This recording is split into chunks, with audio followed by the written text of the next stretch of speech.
Pohodlně se usaďte a užijte si krátkou cestu po Rakousku, přesněji řečeno rakouské spolkové zemi Salzbursko. Jejíž hlavním městem je Salzburg.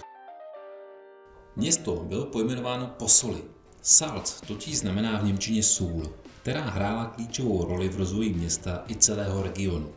Salzburg je také rodištěm slavného skladatele Wolfganga Amadea Mozarta. Historické centrum města je plné barokních budov, kostelů a úzkých uliček a nepřekvapí tak, že je zapsáno na seznamu UNESCO. Všemi těmi krásnými uličkami projdeme až do nejstarší restaurace v Evropě a možná i na celém světě. St. Peter's Stift's Culinarium, která byla založena už v roce 803. Za dlouhou dobu svého fungování hostila zástupy významných hostů.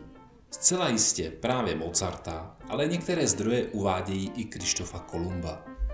Což ale může být i spekulace. Co je ale jisté, že jsme se po bok těchto velikánů také hrdě zařadili a na rozdíl od Kolumba budeme schopni naši přítomnost zde jasně prokázat. To je nejstarší restaurace na světě. Salzburg je. Mozart, Schulz tady kušel oběd.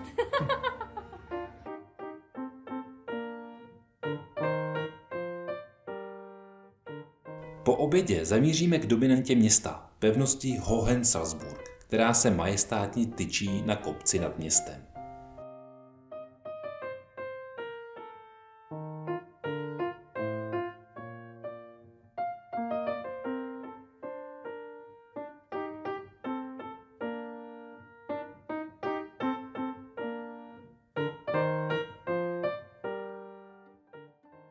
Tato mohutná středověká pevnost je jednou z největších a nejzachovalejších v Evropě. Postavena byla již v roce 1077 na příkaz arcibiskupa Gebharda a postupně byla rozšiřována. Nabízí nádherný výhled na celé město i okolní Alpy. Pevnost nebyla nikdy dobyta, což svědčí o její strategické poloze.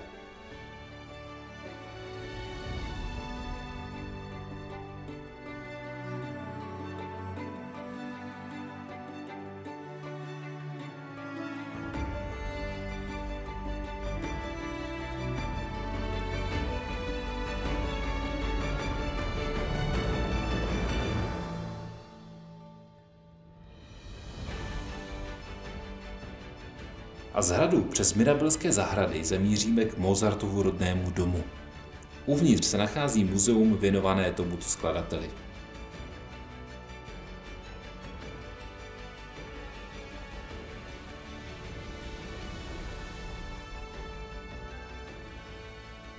Po návštěvě Salzburgu se přesuneme do jednoho z nejmalebnějších míst v Rakousku, Hallstattu. Nachází se na břehu Hallstattského jezera a je obklopeno impozantními horskými vrcholy.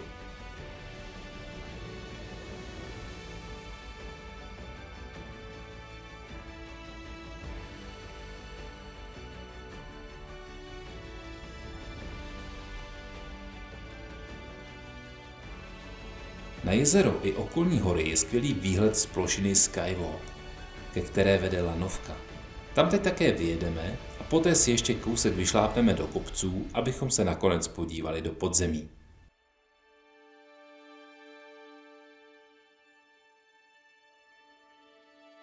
Hallstatt má bohatou historii, která sahá až do pravěku. Místo bylo osídleno už v době bronzové.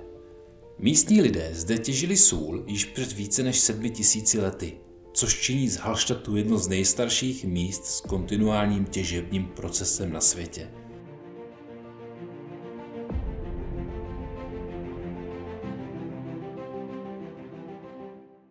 Sůl se zde těží dodnes a důl nabízí interaktivní expozice nebo jízdu podzemními skluzavkami.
Naše poslední zastávka nás zavede do údolí řeky Salzach, kde se tyčí majestátní zámek Hohenwerfen, který je filmovým nadšencům znám jako Schloss Adler z filmu Kam orly nelétají. Tenhle Schloss Adler je nepřístupný a nedobytný. Někdo se musel zbláznit. Jak si plukovník myslí, že se tam dostaneme? Typickou scénou z filmu je únik ze zámku na střeše lanovky. Taková lanovka ale k zámku nevede a tyto scény byly natáčeny v Ebence a následně trikem přidány.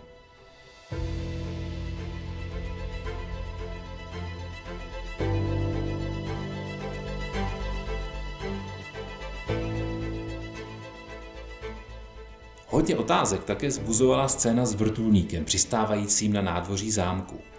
Vrtulníky v době druhé světové války ještě nebyly součástí výzbroje armád. Přesto ale probíhal jejich vývoj a nad Salzburgem v době války létal prototyp německého vrtulníku Flettner, jehož první let se datuje do roku 1941.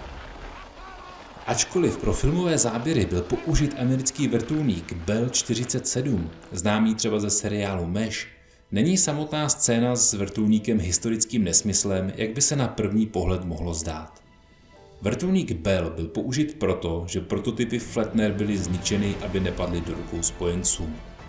V samotném zámku je také expozice věnována filmu. Ten byl do kin uveden už v roce 1968 a okamžitě se stal trhákem jak v britských, tak amerických kinech. Major von Herpen, Gestapo. Ve filmu na zámku sídlila centrála gestapa. Ve skutečnosti ho během druhé světové války využívala NSDAP.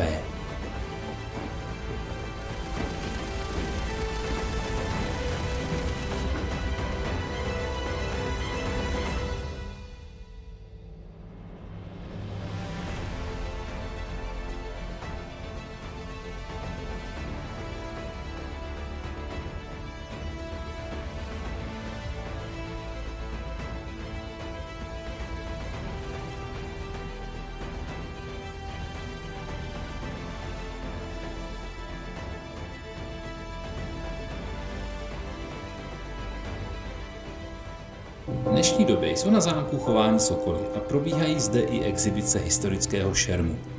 Minout zámek by tak byla škoda, i pokud nepatříte mezi filmové fanoušky.